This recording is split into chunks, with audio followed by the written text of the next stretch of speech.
Kalau Anda punya pasangan itu juga nanti datang masalah loh. Coba Anda cari tanyain pasangan Anda suatu hari, mau makan di mana, Dek? Wah, ruwet Mas Dek. Misalnya ada gini, kamu harapannya pengen pinter, tapi nggak mau mengorbankan belajar. Sampai nggak? Nggak akan sampai.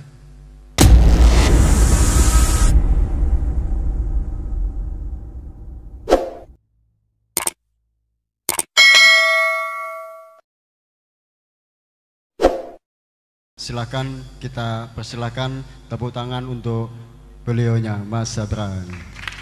Terima kasih. Cek. Oke, bismillahirrahmanirrahim. Assalamualaikum warahmatullahi wabarakatuh. Waalaikumsalam. Mohon maaf, mungkin di antara yang ada di sini pakaian saya yang paling tidak pantas. Karena ming jaketan, nek dibuka luwih ra pantes meneh. Kaosan itu pun bolong-bolong. Karena posisi kerja dari Jogja tadi langsung naik kereta, turun di Jombang, langsung diantar ke sini. Sempat makan dulu lumayan. Sempat setor hasil dari makan dulu lumayan. Terus kemudian naik ke sini, terus diskusi sinau bareng malam ini. Selamat pertama mengucapkan selamat ulang tahun yang kedua untuk Paseban Majapahit. Semoga tetap istiqomah. Karena istiqomah itu yang paling berat. Jadi wis 2 tahun lumayan lah. Berarti wis iso nangis, jaluk mangan, jaluk susu gitu, tapi belum bisa mandi sendiri ya kalau anak kecil. Nah, tapi udah 2 tahun lumayan. Hari ini temanya adalah jalan kesadaran. Saya pengen, ini bukan tadi saya sempat dengar ada rasan-rasan dari ibu-ibu, piye kok apa seneng ustate nom-nom apa seneng ngarep. Karena di sini bukan tausiah, Bu. Di sini sinau bareng. Yang di atas bukan lebih pandai daripada yang di bawah. Yang di bawah tidak lebih bodoh daripada yang di atas. Cuman kita sadar bahwa setiap manusia punya pengalamannya dan punya pengetahuannya yang bisa dibagi untuk yang lain, dan kita bisa saling belajar satu sama lain. Suaraku itu teles banget ya.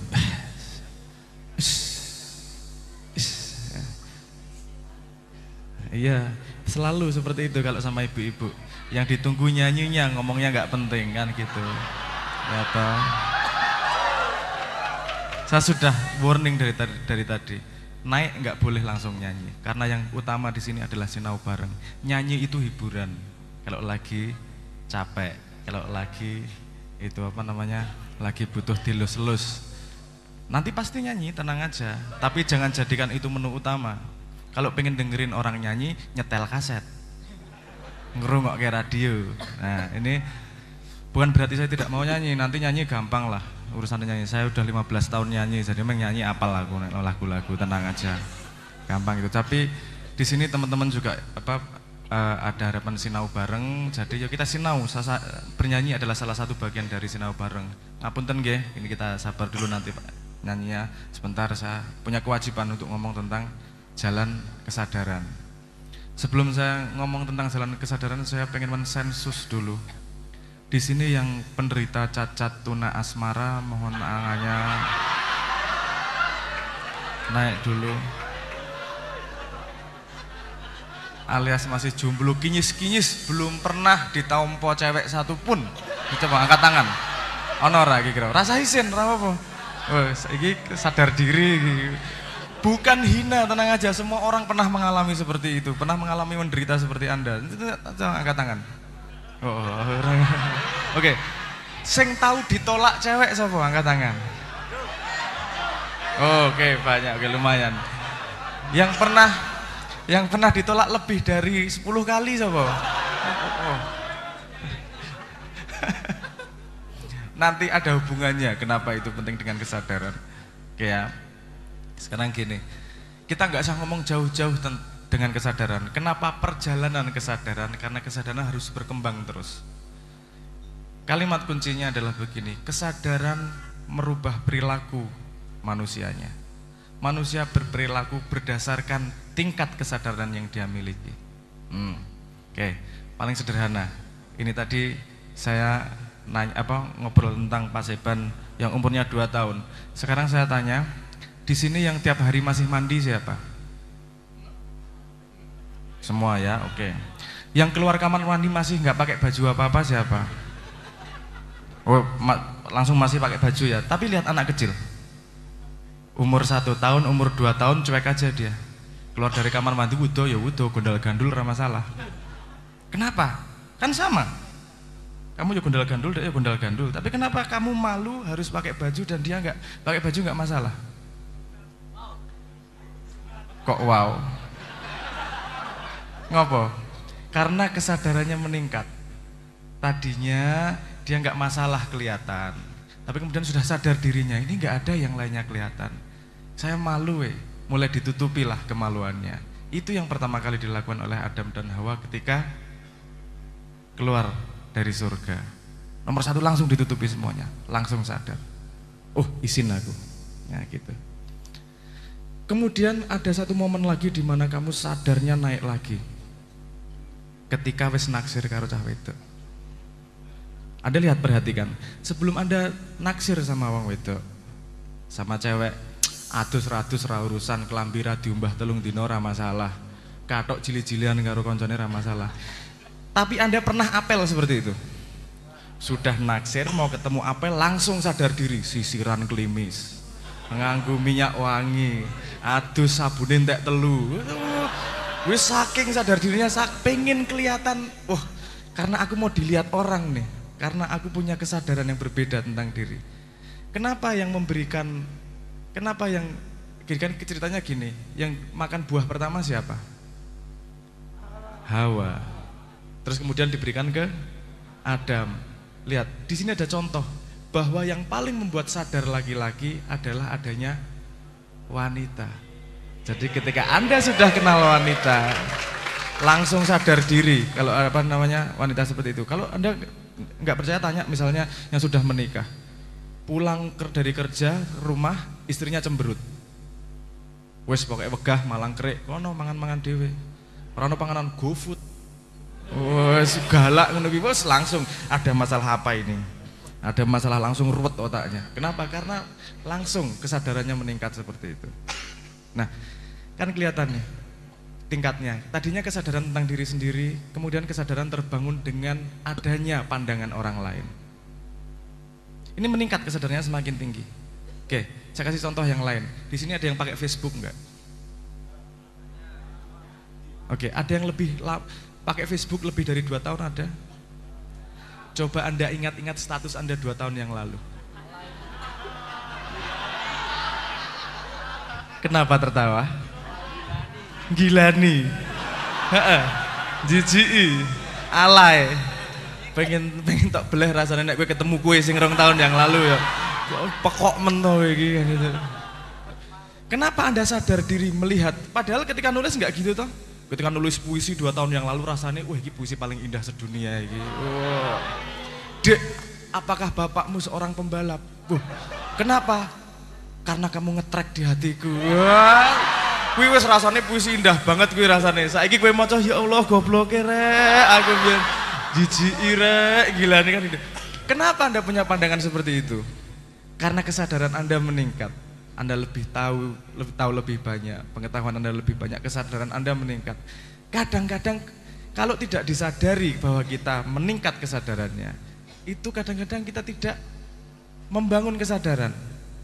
Jadi kesadaran kan gini, tadinya sama diri sendiri nih, bahkan sama diri sendiri yang kemarin.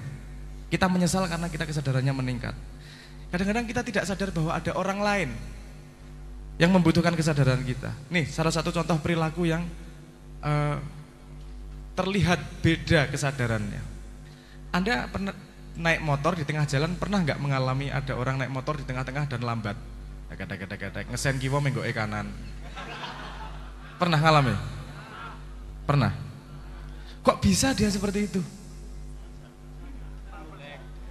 Dia tidak mengingat kesadaran bahwa jalan ini milik umum. Bahwa dipikir jalannya sing gawe mbae po. Dipikir, jadi dia tidak menyadari bahwa jalan ini milik umum. Kalau aku misalnya di tengah menghalangi orang lain atau tidak ya, saya merepotkan orang lain atau tidak ya. Nah, perilaku manusia sama sekali berbeda ketika kesadarannya lebih lebar. Anda tidak akan melakukan dosa kalau Anda sadar mati. Kenapa? Kalau Anda saja bisa menyesali 2 tahun yang lalu, ketika Anda mati pasti menyesali semua hidupmu. Kenapa putusannya? Ya enggak? Jadi agama mengatakan gini, ayo ojo lali bahwa kowe engko meninggal suatu saat, kusnul khotimah kalau bisa.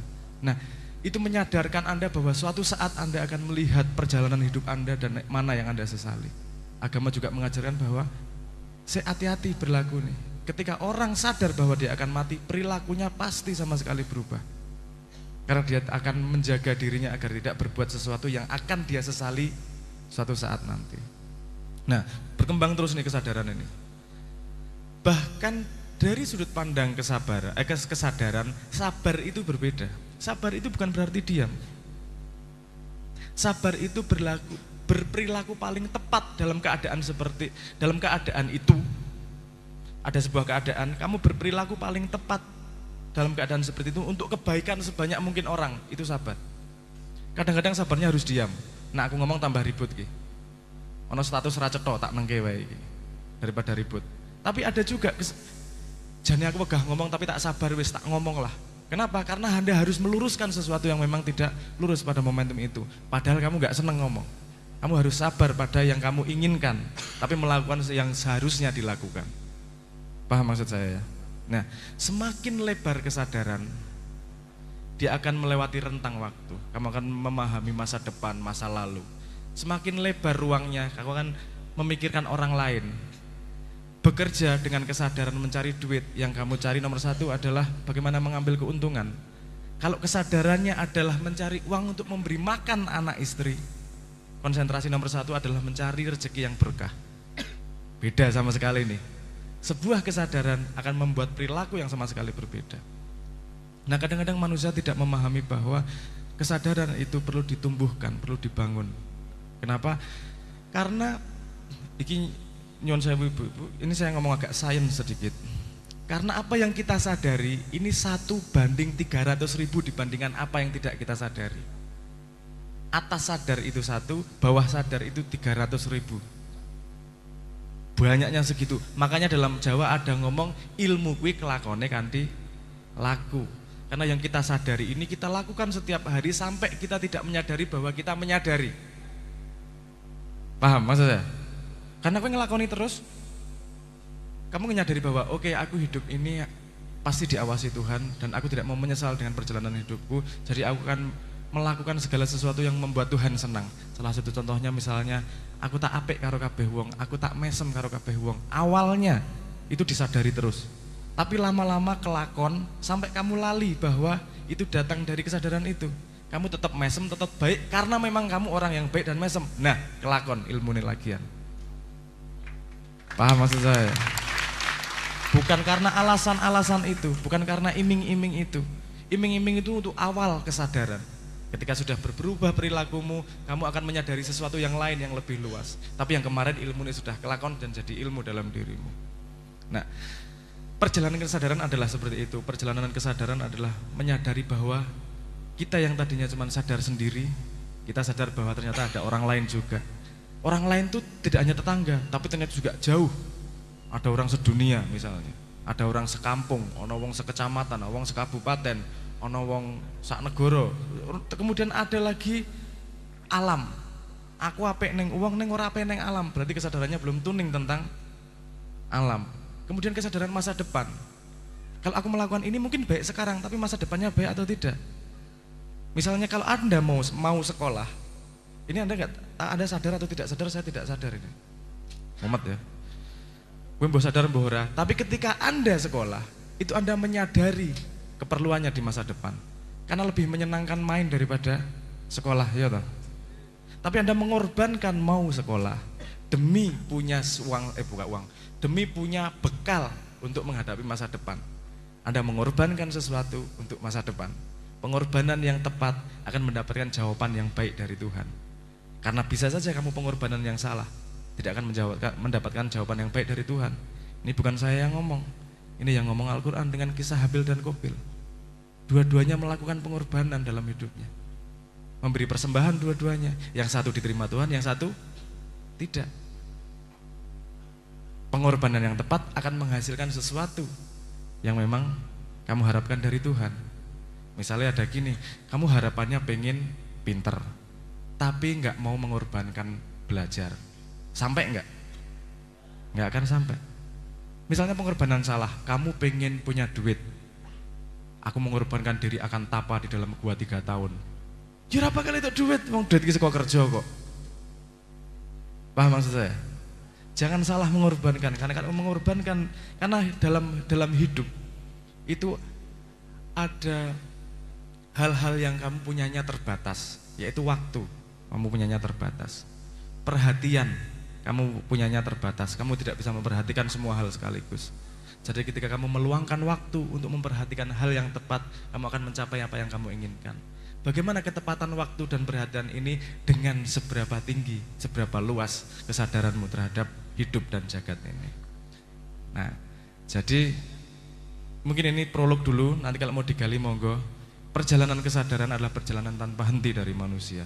Dari dia lahir sampai menyadari alam semesta, sampai menyadari bahwa dia tidak ada bedanya, dia adalah bagian kesatuan dari Tuhan itu sendiri. Tapi perjalanan itu adalah perjalanan yang memang harus ditempuh, tidak hanya bisa datang dengan sendirinya, harus ditempuh melalui pengorbanan yang kita pilih sendiri dalam hidup kita.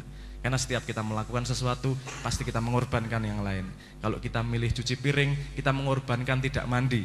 Kalau kita mandi, kita tidak mengorbankan nonton TV. Kalau kita nonton TV, kita mengorbankan tidak belajar. Pasti ada pengorbanan. Jadi pengorbanan yang tepat itu menumbuhkan kesadaran kita. Dan menumbuhkan kesadaran membuat kita lebih tepat menentukan langkah masa depannya. Dan kamu akan mencapai apa yang kau inginkan, apa yang kau cita-citakan, jika kesadaranmu semakin tumbuh tanpa henti dan selalu berjalan di sirotol mustaqim, di keseimbangan, meluangkan waktu yang tepat untuk perhatian yang tepat, untuk melakukan sesuatu yang tepat, untuk menuju sesuatu yang kau inginkan. Jadi di umur yang 2 tahun ini, mari kita menajamkan diri bahwa kesadaran adalah bagian yang penting dari manusia, dan itu pasti berkembang, disadari tanpa ataupun tidak disadari. Lebih baik kita sadari perkembangan itu agar kita bisa semakin tumbuh semakin cepat. Sekali lagi selamat ulang tahun untuk yang kedua. Ini hadiah dari saya adalah tentang perjalanan kesadaran. Itu dulu dari awal. Matur nuwun. Assalamualaikum warahmatullahi wabarakatuh. Alhamdulillahirabbil alamin.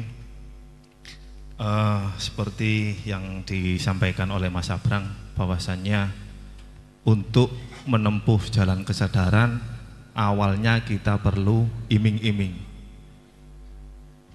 Tetapi setelah kita sadar, kita harus bisa mengorbankan sesuatu untuk mencapai satu hal yang lainnya. Yang dicontohkan tadi seperti Habil dan Qabil. Assalamualaikum warahmatullahi wabarakatuh. Saya nama kula Amir saking Mojokerto Ki Ambek Purworejo. Sing badhe kula tanggetaken niku kula nyambut damel niku ben wulan niku dibayar kertas ngoten lho.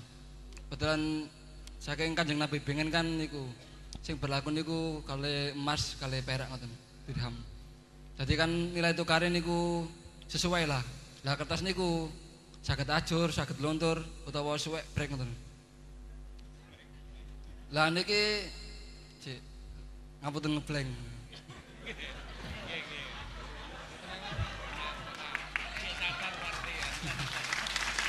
Demam panggung.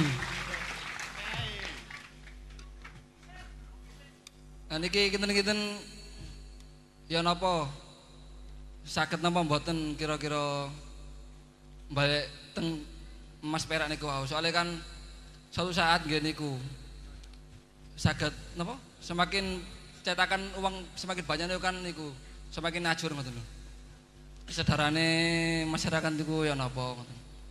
Cara menumbuhkan ini atau tips dan trik. Ampun. Wassalamualaikum warahmatullahi wabarakatuh. Waalaikumsalam warahmatullahi wabarakatuh. Nggih, langsung niki hadiahnya Mas. Monggo.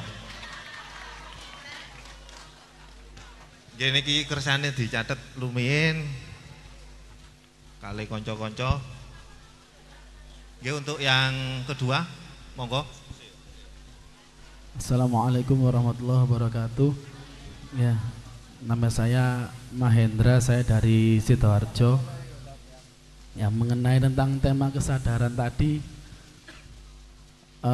saya di sini ada satu pertanyaan dan satu permintaan. Yang pertanyaan dulu mengenai tentang tema kesadaran tadi, kalau yang kita mungkin yang saya ambil kesimpulan adalah memang kesadaran itu memang butuh jenjang waktunya sendiri. Terus masing-masing orang kan mempunyai jenjang yang berbeda untuk mencapai kesadaran itu. Terus apakah perlukah kita untuk melakukan sesuatu untuk menyadarkan orang, menyadarkan lingkungan kita atau menuntut kesadaran lah dari orang lain? Ya, mungkin itu dulu. Untuk yang permintaan, kalau nanti jenengan mau nyanyi saya minta boleh ngerewangi sedikit-sedikit Mas. Iya Mas, santai ae, sip. Assalamualaikum warahmatullahi wabarakatuh. Waalaikumsalam warahmatullahi wabarakatuh. Nami kula Faisal Mardika, alamat kula Suko, kula santrine Pak Samsul niki. Kula badhe tanglet, kula sering diskusi kali lari masalah ketuhanan dan mereka niku mboten percaya bahwasanya Tuhan itu ada secara akal dan logika. Mereka minta bukti secara akal dan logika Tuhan itu ada, dan fungsi mereka menciptakan kita itu apa? Apakah hanya sebatas hamba Allah, apa hanya sebatas pemimpin di muka bumi ini? Mereka sering menyatakan seperti itu. Saat saya berdiskusi, mohon pencerahannya untuk Mas Abrang tentang hakikat dari Tuhan sendiri.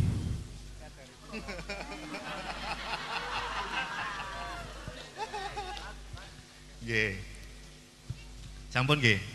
Nggih niki mungkin hadiahe enten mriki. Langsung maju kene Mas. Langsung maju.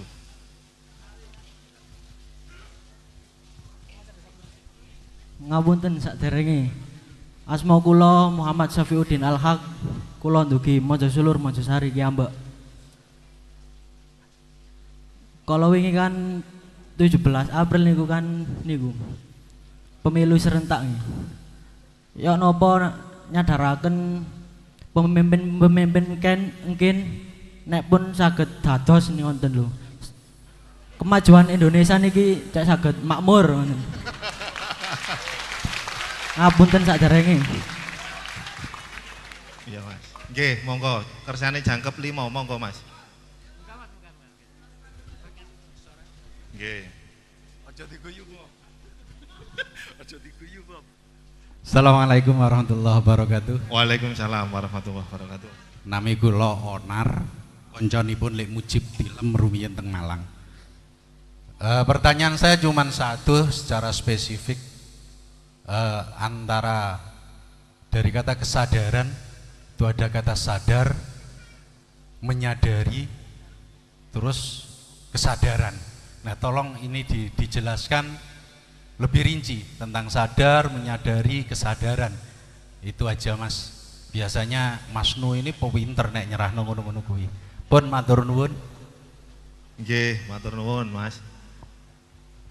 Nggih, setunggal malih monggo. Nggih.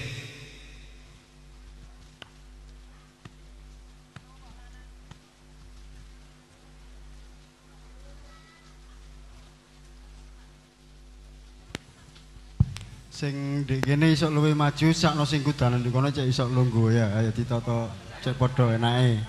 Nah. Sip. Ayo kesadaran rek. Ya, kesadaran. Engko lek ngentut yo ngomong lho ya, ojo ngaku ojo kang ngaku.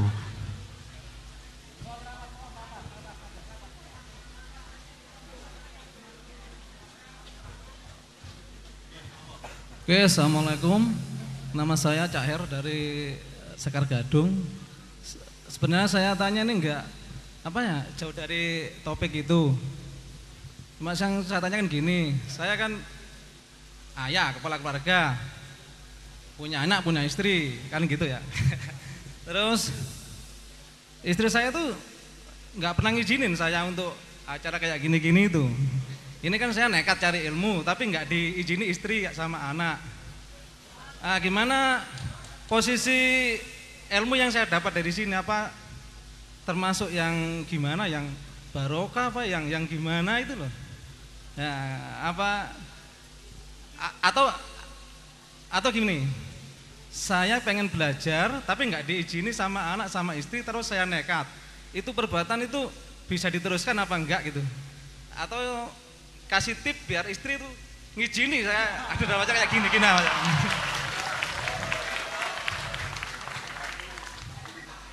Oke ya, makasih ya. Assalamualaikum.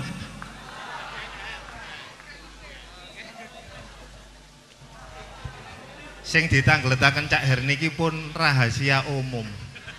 Nek arek Paseban niki biasae metu ben Sabtu mari Padang Bulan. Biasae mbojok bojone. Ditakoni nang dia, ngopi kuno lho cedek biasae.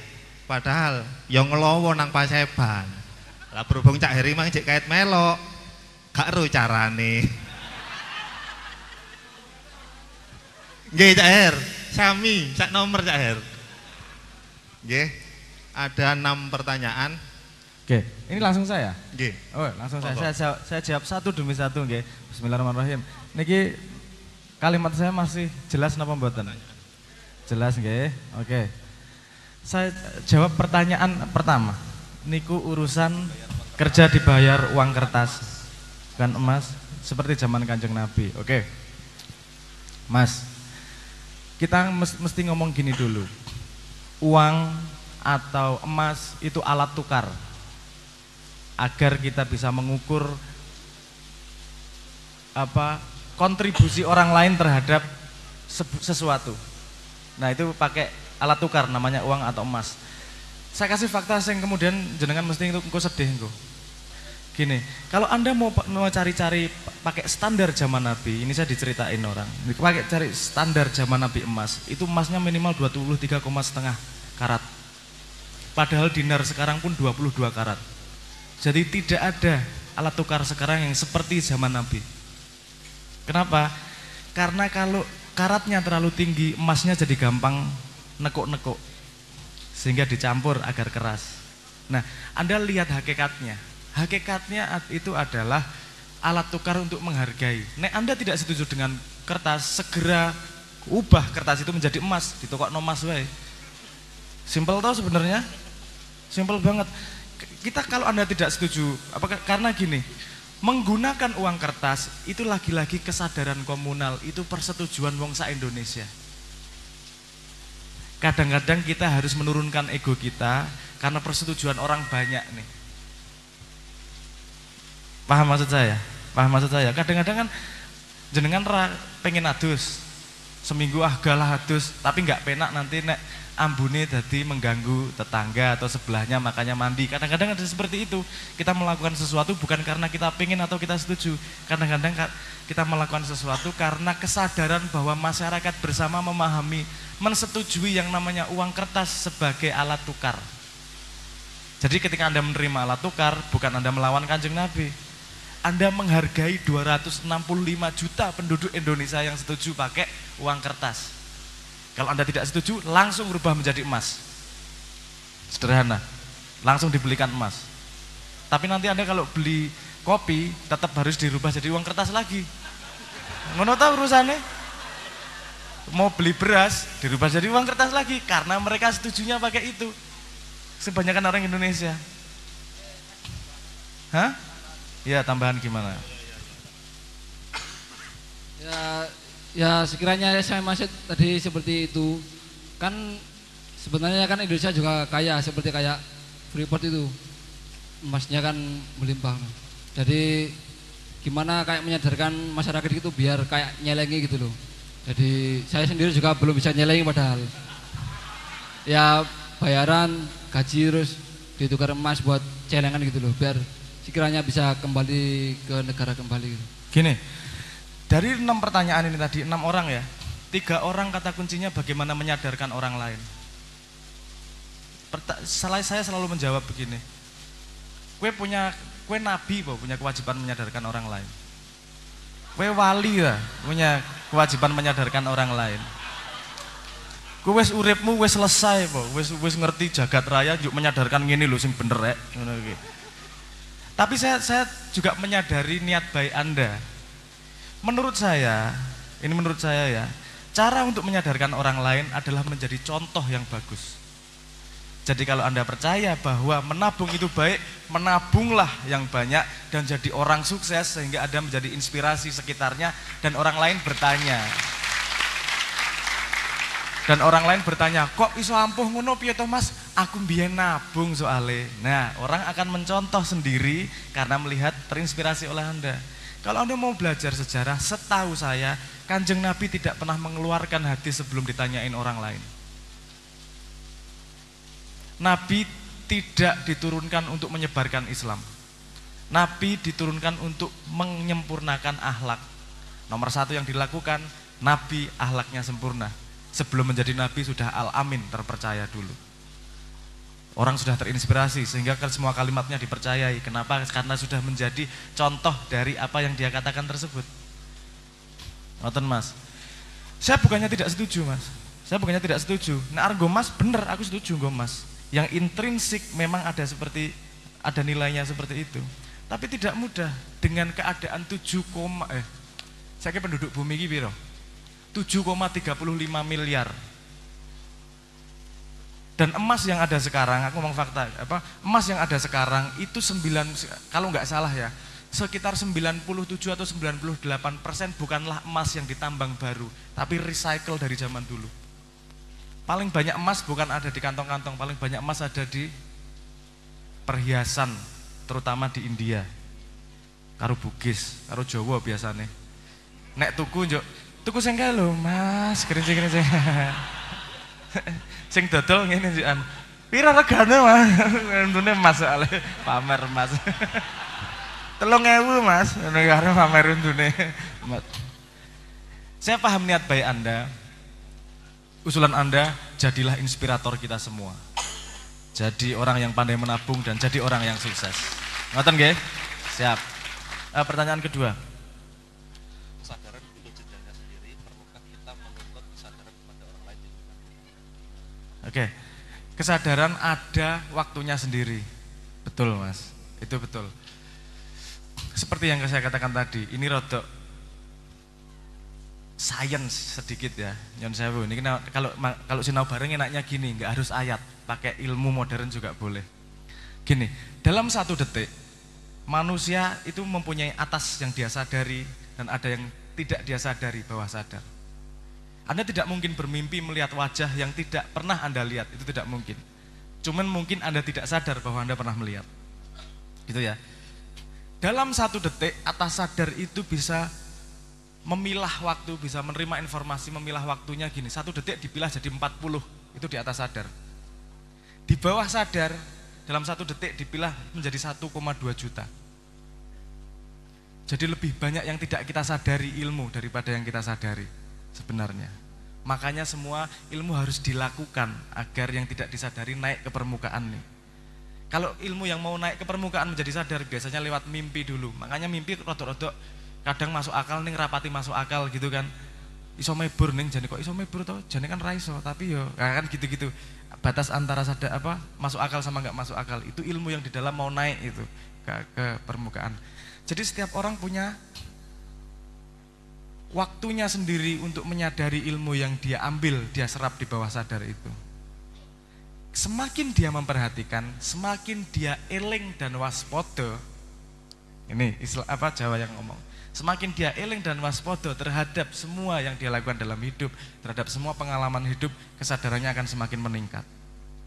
Kalau Anda pengen kesadarannya cepat, lakukan apa yang diperintahkan oleh agama. Misalnya begini.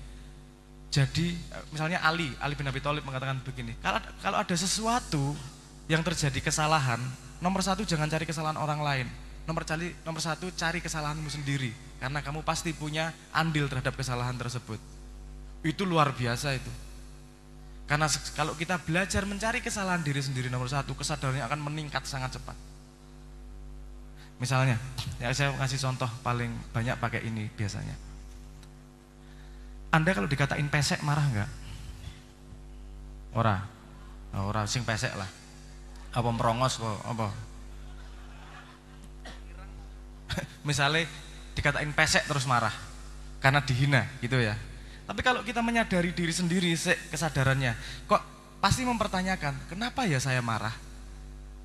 Oh, karena dikatain orang. Enggak, pasti saya punya andil terhadap itu. Apa andil saya? Nomor satu, karena di dalam diri saya, di bawah sadar saya percaya bahwa pesek itu jelek, mancung itu bagus.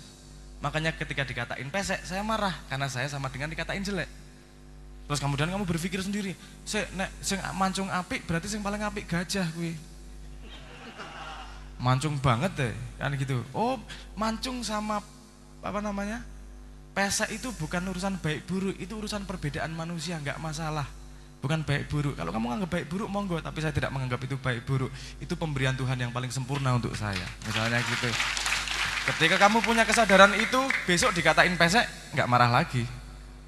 Jadi marah, benci, kecewa, itu pasti saya bisa 99,99% itu asalnya dari dalam diri kita yang tidak kita sadari kepercayaan itu tadi.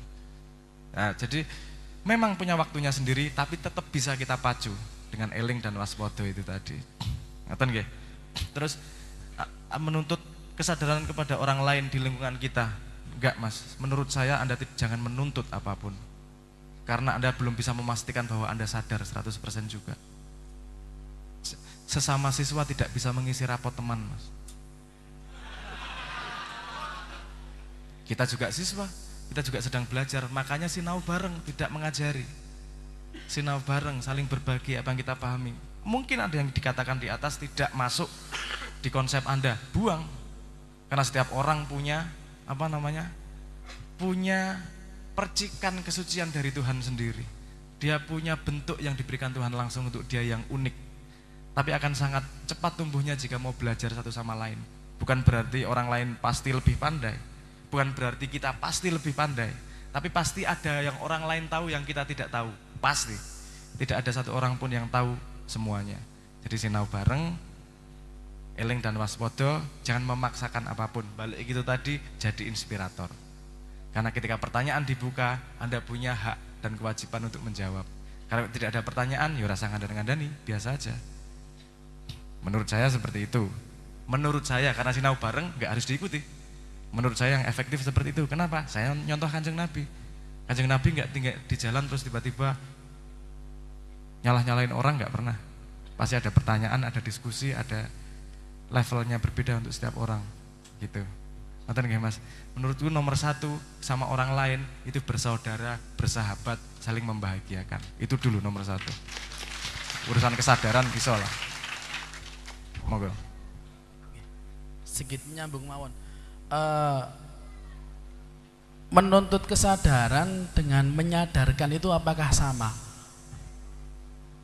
Terus tadi saya terpikir antara dua pilihan, antara menyadarkan atau tidak menyadarkan itu ada dua kata, yaitu ketika kita tidak ketika kita mencoba menyadarkan orang lain, benar yang jenengan katakan tadi adalah mungkin ada satu kata, sebuah sifat, yaitu sedikit keegoisan, yaitu mungkin kita merasa paling benar, kita merasa paling sadar dan lain sebagainya. Tapi ketika kita tidak melakukan itu, kalau saya terpikir satu kata, yaitu seakan-akan itu sebuah sifat yang apatis, yang seakan tidak memperhatikan sekitarnya. Ketidaksadaran orang lain itu kan juga biasanya juga berimbas pada lingkungan kita yang lain juga, di sebelah, di sisi kanan kiri kita juga. Ini udah semuanya, Mas. Oke, betul. Ini garis batas yang harus hati-hati. Anda kalau resikonya terlalu tidak peduli jadi apatis, saya setuju. Tapi Anda harus tahu batasnya bagaimana untuk apatis dan untuk tidak, dalam tanda petik ya. Misalnya gini, kalau dia untuk dirinya sendiri mau menuntut kesadaran, mau menyadarkan bukan boleh atau tidak, bisa aja enggak bisa kita menyadarkan orang lain. Enggak usah menyadarkan, ngajari ilmu ke orang lain aja enggak bisa kok. Kalau bisa mengajari ilmu ke orang lain, satu guru 40 murid di kelas pasti pandainya sama semua. Kan beda-beda, ada ranking 1 sampai 40. Kenapa? Karena yang terjadi bukan transfer ilmu. Yang terjadi gurunya menyediakan kesempatan si murid untuk belajar. Yang mau belajar giat, yang mau belajar beneran jadi ranking 1. Yang nggak mau belajar ya jadi carry dewe. Jadi gurunya tetap nggak bisa juga transfer ilmu sebenarnya. Yang bisa dia sediakan adalah memberikan itu tadi, kesempatan untuk belajar. Gini, kalau dia sudah merugikan orang lain, kamu melakukan bukan demi dia, tapi melakukan gini, ya, saya kayak contoh. Dia nyolong. Mosok diwar sapatis kuwi urusanmu kuwi. Enggak bisa. Itu harus kenapa? Karena sudah berhubungan dengan di luar dia. Yang kamu bela bukanlah menyolong atau tidak. Yang kamu bela adalah keseimbangan komunal nih. Kalau ada satu orang yang dirugikan oleh orang lain, nah baru kita ngobrol nih. Ojo, gue pengen nyolong ngomong gue terserah. Neng ojo nyolong saka wong. Ya bingung dhewe to dek nyolong saka sapa njukan. Loh, karena paham maksud saya ya. Ketika tidak berhubungan ngene.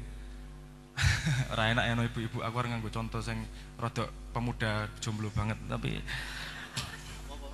hah? Misalnya ada orang kelamaan jomblo terus bendino nyabun. Boros nyabune. Terus Anda menyadarkan ini masuk neraka apa segala macam. Dia, iya aku tobat. Gue di kamar mandi gue juga langsung ngecek kok. Sama aja endingnya. Kalau dia melakukan itu di depan umum lagi masalah.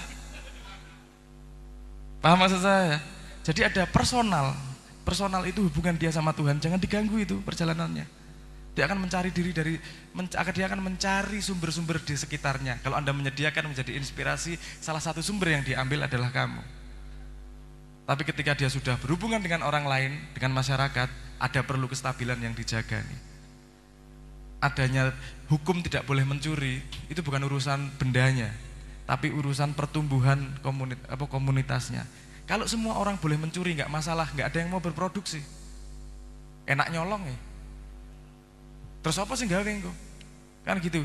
Masyarakat akan menjadi mati lama-lama karena tidak ada yang mau produksi. Makanya itu perlu dihalangi. Paham maksud saya ya? Garis batasnya di situ paham ya? Asal jangan merugikan orang lain. Nek kowe arep gendeng dhewe ora masalah. Malah kita merasa terhibur toh, gendeng rek. Kae orang untuk mangkat sinau ngasih ngapusi bojoro anake lho ya. Kayak gitu enggak masalah, kita ikut menertawakan dan ikut bahagia dengan fakta itu. Nyun sewu. Oke. Berikutnya, ketika diskusi dengan teman-temannya ada yang tidak mempercayai adanya Tuhan dari logika.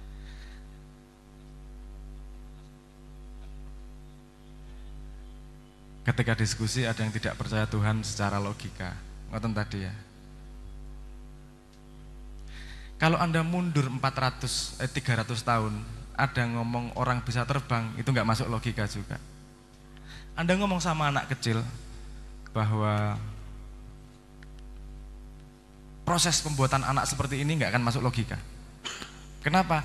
Kadang-kadang ilmu hanya bisa masuk kalau orangnya siap. Itu dia sedang berproses dalam dirinya. Kalau saat itu dia belum bisa masuk dengan logika, ada kemungkinan logikanya belum nyampe. Ada kemungkinan pengetahuannya belum nyampe. Gak usah disalah-salahkan, ditemani berdiskusi. Karena semua orang pengen tumbuh dengan jalannya sendiri-sendiri. Terus ono hakikat Tuhan barang kemo, mate hakikat Tuhan. Saya tidak akan bisa menceritakan hakikat Tuhan, tapi begini. Saya cerita sedikit, ini sharing lagi-lagi. Tuhan itu kan maha semuanya, betul enggak? Tapi ada yang Tuhan tidak miliki. Apa? Anda pernah berpikir? Hah? Cari sopo? Apa yang kalau syahwat bukan milik Tuhan, terus enggak bisa sopo? Tanggane Tuhan. Apa yang Tuhan tidak miliki?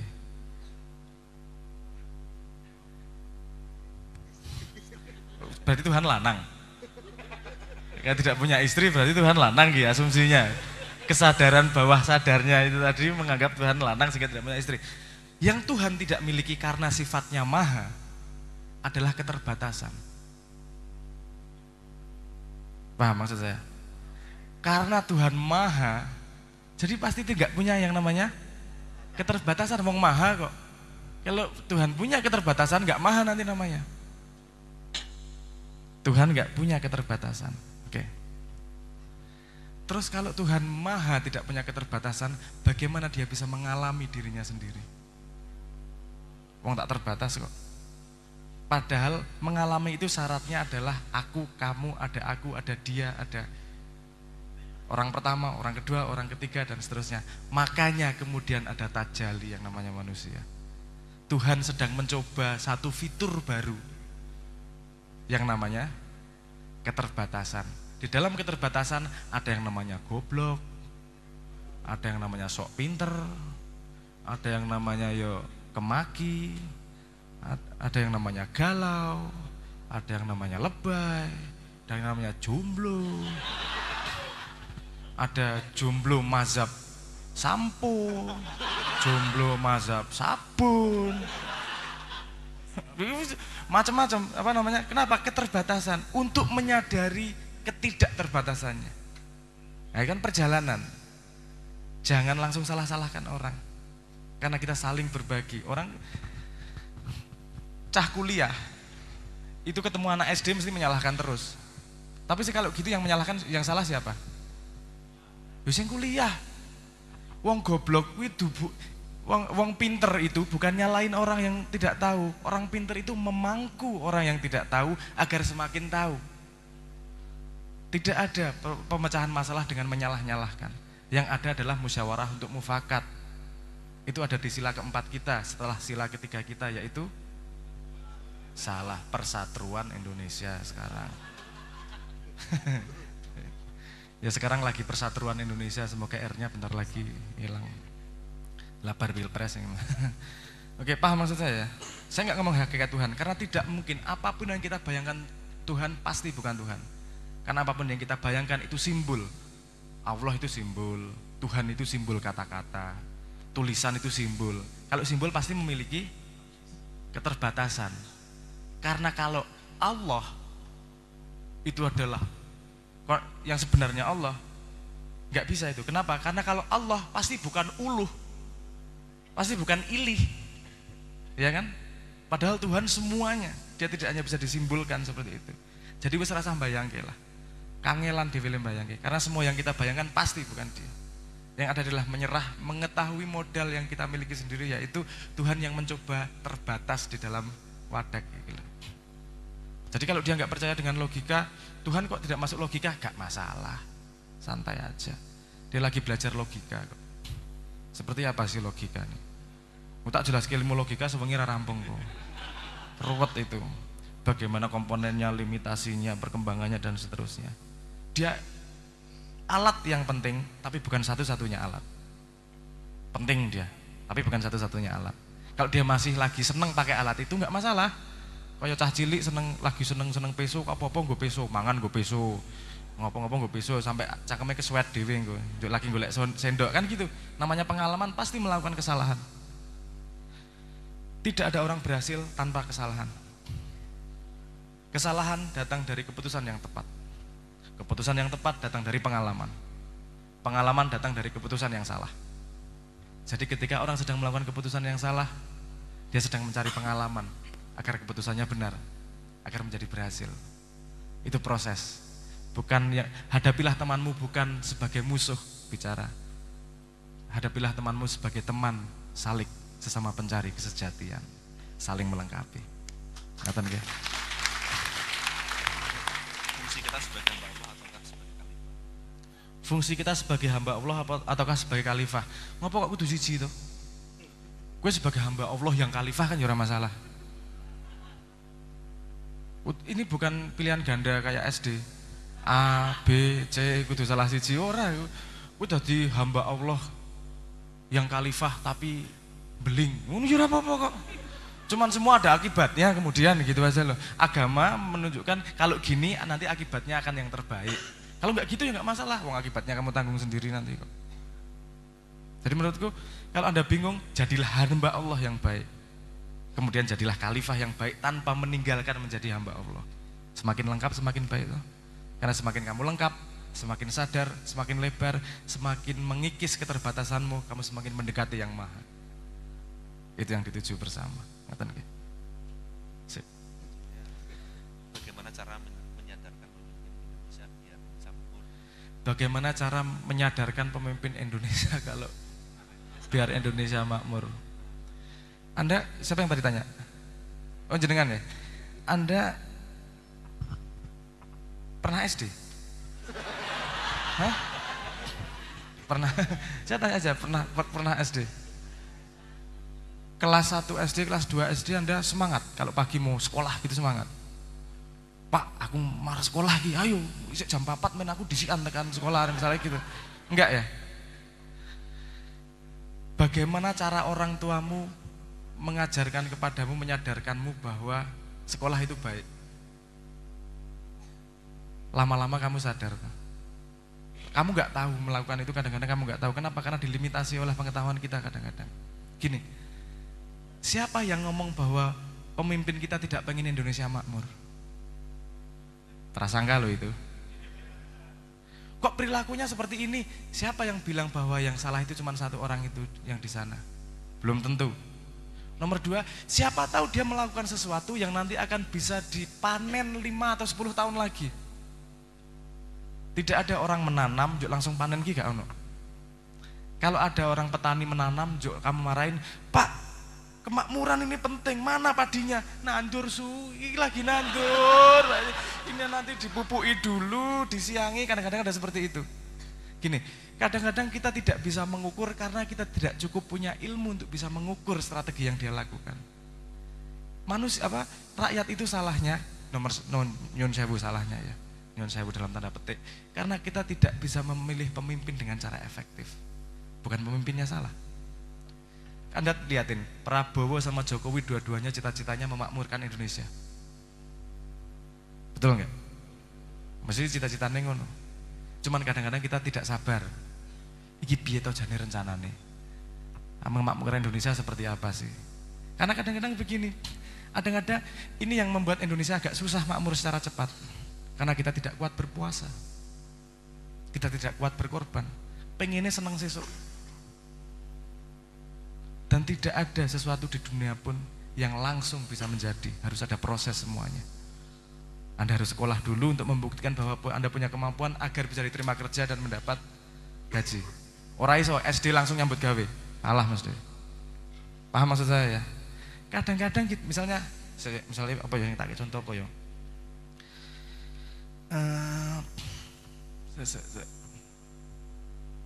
Saya kasih contoh Cina misalnya. Indonesia dari tahun 45 sampai sekarang kita swasembada beras cuman sekali dalam sepanjang tahun itu.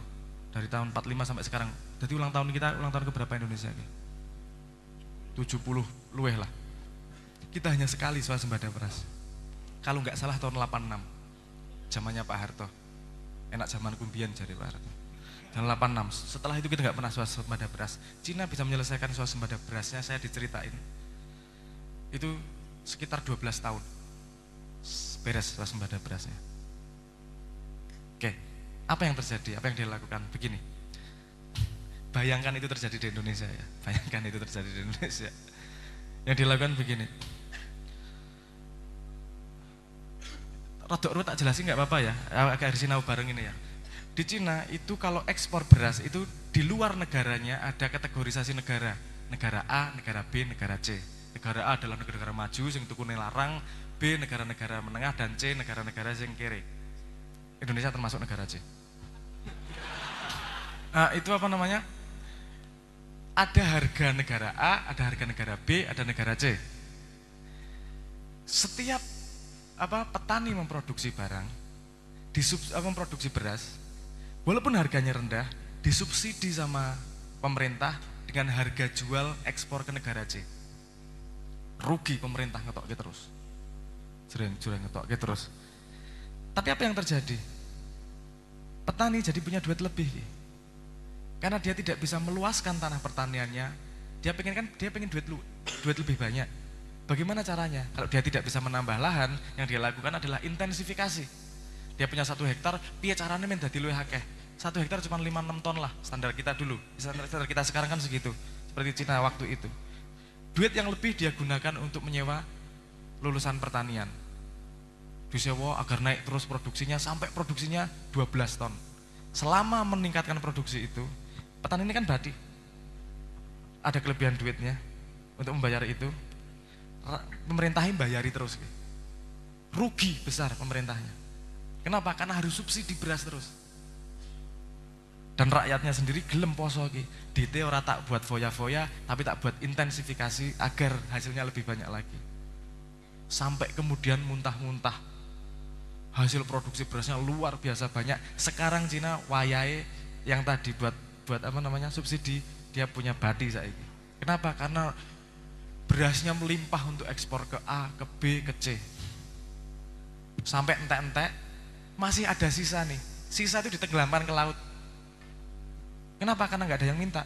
Kalau dia masukin ke pasar lagi, harganya turun pasti. Dia menjaga kemakmuran petani. Tapi petaninya juga mau poso loh, satu. Negaranya juga mau poso loh, bayari duluan.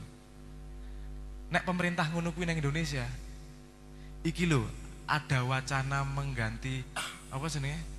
Ibu kota, iku wis ramene kaya ngono kok. Cangkeman kabeh wong-wong iki. Ini bisa untuk rakyat, ini gini. Kayak ngomong ini nanti kompleks ini berhubungan dengan kesadaran. Kamu tidak bisa membangun society tanpa punya kesadaran ekonomi global. Tanpa punya kesadaran proyeksi 10 tahun gimana, 20 tahun gimana. Kita tidak cukup ilmu untuk bisa menilai itu. Saiki nek misalnya itu melakukan Indonesia dan badine 15 tahun kemudian, kan diklaim presiden berikutnya. Zaman biyen petani angel, zamanku saiki wis akeh banget, padahal yang bangun sejak zaman dulu. Paham maksud saya ya? Jadi kita tidak mudah mengukur, maksudnya menuntut kok kowe ora gawe makmur toh. Jangan-jangan dia sedang pengen membuat metodologi agar Indonesia makmur, tapi kita sendiri tidak kuat untuk berpuasa. Kadang-kadang ada seperti itu. Walaupun saya tidak mengatakan bahwa pemerintah 100% benar. Yo bosok yo akeh, nyun sewu ngomong. Tapi tidak semua juga busuk. Ada juga orang-orang yang pengen berjuang beneran untuk Indonesia, tapi kesulitan. Rakyatnya seperti itu, akeh sing korupsi dan segala macam juga. Banyak yang memegang posisi penting tapi untuk kepentingannya sendiri, bukan untuk kepentingannya orang banyak. Tapi tidak semua loh, jangan salah. Jadi proses memilih sebenarnya adalah proses masyarakat. Dia bisa meletakkan kepercayaan kepada seseorang. Kita sudah tidak punya pilihan lain. Nek wis meletakkan kepercayaan pada satu orang, dukung tenanan. Baru kuwi nek ternyata dia tidak sesuai dengan prestasinya, tidak sesuai dengan janjinya, ojo pilih meneh, sesederhana itu aja sebenarnya. Kita sebagai rakyat harus sadar diri. Aku kon mikir negara ora pati kenceng-kenceng Mas. Karena saat stres-stresku aku tidak bisa membuat perubahan apa-apa. Aku ora seneng DPR, aku dadi DPR ya wegah. Kayak presiden, aku dadi presiden ya wegah kok. Dan dia tidak punya kemampuan untuk membuat perubahan di situ. Daripada berpikir tentang baik buruk benar salah tanpa informasi yang jelas, buat kita efektif. Kalau jenengan punya cita-cita itu membuat makmur Indonesia, mulai sekarang jadikan itu harga dirimu. Mulai sekarang jadikan itu cita-cita dan hakimmu. Semua perilaku hidupmu adalah menumbuhkan pengetahuan untuk memakmurkan sekitarmu. Alhamdulillah nek sak Indonesia, nek mengisone sak kampung, alhamdulillah kayak kesempatan karo Gusti Allah. Ngoten nggih. Ayo efektif, jangan debat bener salah, tapi efektif. Ayo kita melakukan apa? Melakukan sesuatu. Kalau semua orang Indonesia kok ngono, seraruwet engko. Karena semua orang bertanggung jawab terhadap lingkar kecilnya. Kalau dia terbukti di lingkar kecilnya, dia akan ke lingkar yang lebih besar, jelas gitu loh. Mas sini. Wes, ayo tenanan.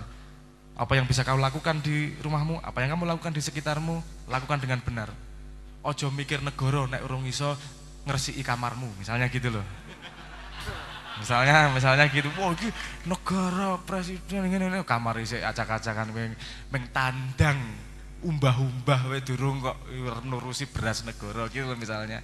Mumpung masih muda, latih otot untuk tandang. Sehingga ketika Tuhan memberi kesempatan tandang yang lebih besar, Anda siap dengan otot tandang tersebut. Generasi muda yang sip gitu. Ngoten nggih? Semoga menjawab. Makna kata kesadaran, sadar menyadari. Tolong dijelaskan secara rinci. Makna kata kesadaran, sadar, menyadari. Sadar, kesadaran. Aku tak menghindari bahasa Inggris ini. Sadar, kesadaran, menyadari. Sadar, rentang ini. Sadar adalah sebuah posisi di mana kamu bisa iki tak pakai itu ya, pakai kalimat sing aku nyambung sih ya. Nanti Sadar adalah sebuah posisi di mana kamu bisa merangkum informasi-informasi yang ditangkap oleh indramu dan disambungkan dalam sebuah pola untuk menjadi sebuah makna. Sadar. Kesadaran. Kesadaran adalah keadaan di mana kamu menyadari pola itu dan melihat sadar sebagai sesuatu yang sadar. Ora enak iki kalimatnya iki. Jadi gini tadi, kalau sadar dia bisa nggak tahu bahwa dia sadar. Kaya munyuk, kaya kucing, nek ndelok neng kaca, melu garuk-garuk ngene iki, dianggap musuhe. Dia sadar dengan sekitarnya, tapi dia tidak menyadari bahwa ini kesadaran aku, ini kamu, itu sebenarnya hanya refleksi dari aku, ngono sadar. Jadi menyadari adalah proses rekursifnya, proses balikannya, di mana menyadari adalah keadaan di mana dia sadar bahwa dia sadar. Karena kata lain nih. Ini paham maksud saya ya? Menyadari kata kerjanya. Kesadaran adalah keadaan di mana dia menyadari kesadarannya. Paham ya? Sadar adalah sebuah kondisi yang dia sadar adalah sebuah kondisi di mana dia bisa tadi itu mengumpulkan semua informasi dan letakkan bahasa Inggrisnya gini, diletakkan dalam pola dan diletakkan agennya, siapa pelakunya, sehingga menjadi sebuah makna yang bisa disimpan di kepala. Sadar. Menyadari proses itu namanya kesadaran. Yes, kesadaran menyadari sadar. Yes, ngono. Nek ana takon luwih jero monggo. Yang terakhir, istri gak mengizinkan untuk berangkat mencari sinau. Istri tidak mengizinkan untuk mencari. Tidak ada, selama kita hidup tidak ada yang bisa menghalangi kita untuk belajar. Wes, ora mungkin. Yang mungkin yang istri dhewe ora ngopo-ngopo wae ya sinau kok. Tanpa sadar, wes mesti kuwi, ora ngopo-ngopo sinau kowe. Kowe keselomot obat nyamuk wis sinau. Bar kuwi wegah cedak-cedak obat nyamuk meneh. Paham ya maksud saya? Jadi kita sadar tidak sadar pasti belajar. Ya mungkin yang dikomplainkan istrinya keluar malamnya mungkin. Iya ya, urusan keluar malamnya, bukan urusan belajarnya tuh berarti. Urusan keluar malamnya. Kalau memang kayak obat tidur wae Mas baru tinggal. Oh, ora, bukan. Kayak obat tidur.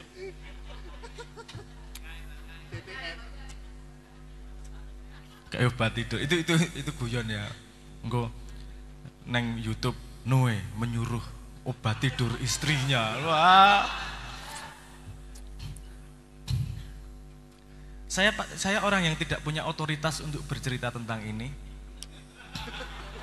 Karena salah satu syarat saya ketika dulu menikah, jangan pernah ganggu kalau saya mau keluar malam. Gitu, jadi saya nggak punya pengalamannya. Tapi kalau menurut saya, pengalaman-pengalaman yang pernah saya dengar, itu begini, memang tadinya dilarang-larang dan dihalangi. Tapi kemudian ketika bisa menunjukkan efeknya di rumah, ternyata kamu lebih baik dengan belajar keluar, ternyata kamu lebih sayang, ternyata nambah anak kayak atau bulanannya jadi lebih banyak kayak jadi ada efek positif dari apa yang kamu lakukan. Lama-lama kan itu juga kok menurut dari pengalaman beberapa teman saya, lama-lama yo cair juga. Malah akhirnya kok gue mangkat lu ngono. Ya, sama istrinya seperti itu. Wah, itu posisi yang ideal itu. Mangkat pengajian malah dikongkon mangkat gitu. Jadi itu bukan petunjuk, itu bagi pengalaman, karena saya tidak punya otoritasnya untuk memberi tips seperti apa. Aku nggak ngerti tipsnya. Mungkin untuk tahu tips itu saya harus mencari istri kedua yang melarang saya untuk itu. Oh enggak, jadi itu enggak baik juga. Jadi ngoten nggih Mas, nyuwun sewu kalau jawaban saya tidak membantu apapun karena saya tidak punya ilmunya. Mungkin teman-teman yang lain punya ilmunya untuk bisa sinau bareng, bisa berbagi pengalaman. Matur nuwun itu dulu. Matur nuwun. Nggih, matur nuwun Mas Abrang. Tepuk tangan untuk Mas Abrang. Nggih, niki untuk season yang kedua ini saya mohon dulur-dulur yang dari jauh, dari Simpul Damar Kedaton dan juga dari Lamongan, dari Gelagah, saya persilakan untuk ikut sinau bareng, dan juga untuk dulur-dulur yang belum berkesempatan tanya untuk menggali lebih jauh baik dari Mas Abrang ataupun dari Lekham, kula semenggaken. untuk session yang kedua. Oke, monggo Mas Fauji. Ayo Rek. Ayo Mas kene Mas. Maju.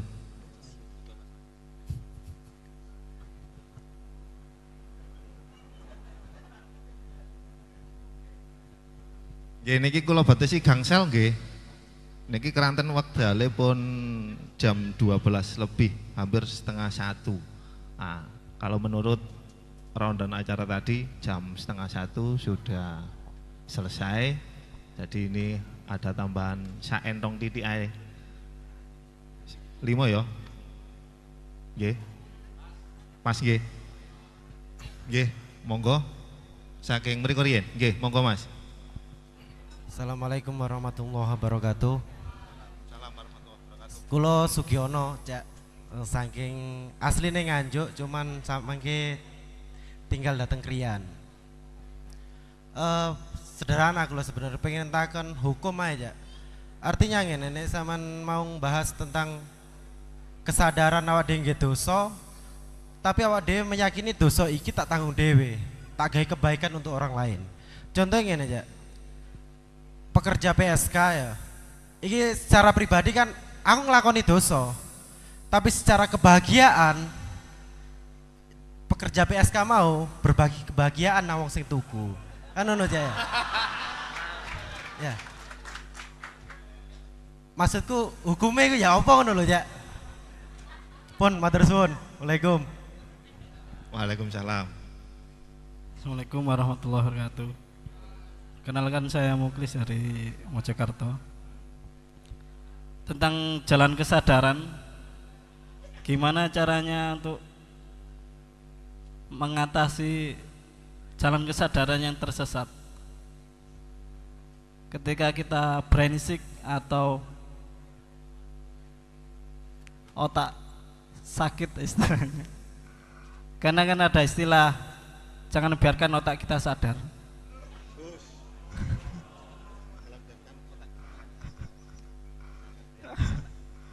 Mungkin itu. Cukup sekian. Assalamualaikum warahmatullahi wabarakatuh. Assalamualaikum warahmatullahi wabarakatuh. Kula Nuril saking Bangsal, Mas Abrang. Ya Tanggelet. Niki sebenarnya masalah napa nggih? Rabi ngoten niku. Rabi niku kan terose sunahe Kanjeng Nabi ya. Nek mboten rabi, mboten diakoni umate kan ngoten. Lah nek mboten payune nemen ngoten niku ya napa?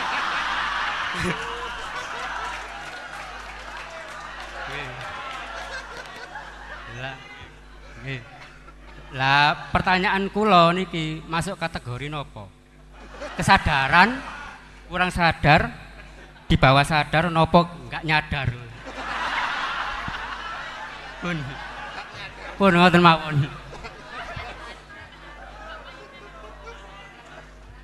Sampun Mas. Pun sadar. Pun sadar. Oke. Nggih Mas, sip. Monggo Mas Oji. Oh, nggih. Assalamualaikum warahmatullahi wabarakatuh. Kula Khairul saking Jombang, Gus. Yang pertama yang kula ingin tanyakan, Mbak Nun pernah cerita, mumpung ini kan badhe menjelang bulan Ramadan, pernah cerita terkait Lailatul Qadar. Lailatul Qadar sebenarnya kan kita bisa bisa mendapatkan kapanpun dan dimanapun. Ini kan berarti kan ada hubungannya dengan kesadaran ya. Mohon bantuannya untuk memahami terkait konsep Lailatul Qadar dengan jalan kesadaran seperti apa kita sehingga bisa merasakan, bisa memahami. Dan yang kedua ini terkait lagu-lagu Leto ini kan kalau saya sering mendengarkan kan seakan-akan kan membawa saya sendiri ke nuansa alam gitu. Yang ingin saya tanyakan bagaimana menciptakan kok sampai bisa menyadarkan diri mendapatkan not-not atau menciptakan di alam sadar sehingga bisa membuat lagu yang seperti itu gitu loh. Nah, karena kan kalau dari ilmu Tejo kan ada ilmu rasa lah, rasa kesadaran seperti apa sehingga kita bisa merasakan esensi gimana ya? Bahwasanya kita benar-benar sadar tentang alam semesta dan lain-lain. Itu yang saya ingin tanyakan. Assalamualaikum warahmatullahi wabarakatuh. Assalamualaikum warahmatullahi wabarakatuh. Nama saya Muhammad Naufal Riza dari Mojokerto. Mengkerucut dari sebuah tema, saya pernah membaca buku dari Simbah dan terdapat sebuah kalimat, ilmu harus ditemukan sambungannya dengan akhlak, akhlak ditemukan sambungannya dengan akidah, akidah ditemukan sambungannya dengan estetika dan seni. Yang ingin saya tanyakan, bagaimana kesadaran kita untuk menemukan sambungan-sambungannya tersebut. Terima kasih. Wassalamualaikum warahmatullahi wabarakatuh. Untuk yang terakhir, Mas Fauji, monggo. Assalamualaikum warahmatullahi wabarakatuh. Matur sembah nuwun Cak Huda diparingi kesempatan. Nun sewu Lekham, nun sewu Mas Abrang, Mas Wahyu, dulur-dulur semua, Pak Seban Mojopahit, para hadirin, singkat mawon kula sowan mriki nderek guyubi bebungahan mawon. Kula dan dulur-dulur saking Gresik wau berangkat enten sing dugi Molong Panggang lan Triorejo, saking Damar Kedaton Simpul Makyah Gresik mriki nderek ngalap berkah sinau bareng malam ini jalan kesadaran. Dan kula pribadi sajane nggih pulang kampung, wong kula asline arek Puri mriki. Nah, cuma niki hajate Paseban Mojopahit milad kedua, kula lan kanca-kanca Damar Kedaton nderek ngaturaken sugeng tanggap warso. Kita saling mendoakan, saling mendukung, mugi tansah pinaringan istiqomah dan ngelampai terus sinau nderekaken Lekham, nderekaken Mas Abrang, nderekaken Mbah Nun dan para marja makyah. Dan tadi saya sempat ngobrol kali Mas Zain saking Nganjuk wau. Malam ini hajatan milad kedua Paseban niki sangat istimewa, Cak Huda. Bagaimana tidak kami datang kemudian disambut banser yang begitu banyak, parkirnya cukup banyak dan banyak umbul-umbul, Masya Allah. Kami belajar dari Paseban, dulu semua patut bersyukur temu Mojokerto untuk Paseban dan aplaus untuk Paseban Mojopahit. Makatan, Assalamualaikum warahmatullahi wabarakatuh. Waalaikumsalam warahmatullahi wabarakatuh. Nggih, matur suwun Mas Fauji, matur suwun derek-derek saking Simpul Damar Kedaton, saking Simpul Gelagah, saking Nganjuk. Tepuk tangan untuk kebersamaan kita malam hari. Nggih, niki langsung dijawab napa dos pundi? Langsung nggih, nggih. Akan singkat-singkat ya, berarti waktunya sudah pendek. Tapi pertama saya juga baru sadar, saya lupa bahwa kita harus menghargai persaudaraan itu tadi, dan alhamdulillah sambung dengan sedulur-sedulur Banser. Nyuwun tepuk tangannya yang paling keras buat sedulur-sedulur. Ini yang kita harapkan. Identitas kita bukanlah pada kelompok, identitas kita bukanlah pada kesetiaan kita, bukanlah kepada kelompok-kelompok, tapi kepada persaudaraan. Kesetiaan kita kepada kesungguhan, kejujuran, dan kepada Tuhan. Dan hasilnya adalah persaudaraan yang mesra. Wah, seneng aku ngene iki. Oke.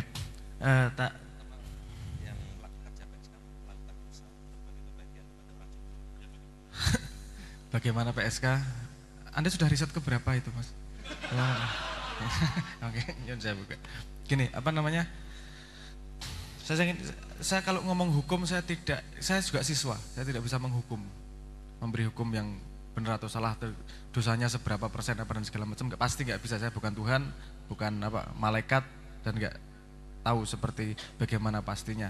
Tapi kalau saya percaya begini, Kanjeng Nabi, Tuhan memberi peraturan untuk urusan dosa dan segala macam itu nggak saklek hitam putih seperti hukum. Karena hukum kan kaku banget. Nah, Tuhan mesti ngerti sebab musababnya manusia melakukan sesuatu.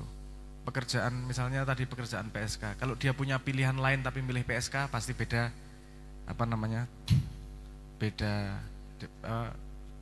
beda penilaiannya. Misalnya dia memang tidak mungkin melakukan pekerjaan lain kecuali PSK, dan dia melakukan menjadi PSK karena memang beruntung pengen berjuang untuk menghidupi keluarganya dan anaknya, nggak mudah juga mau ngomong itu salah.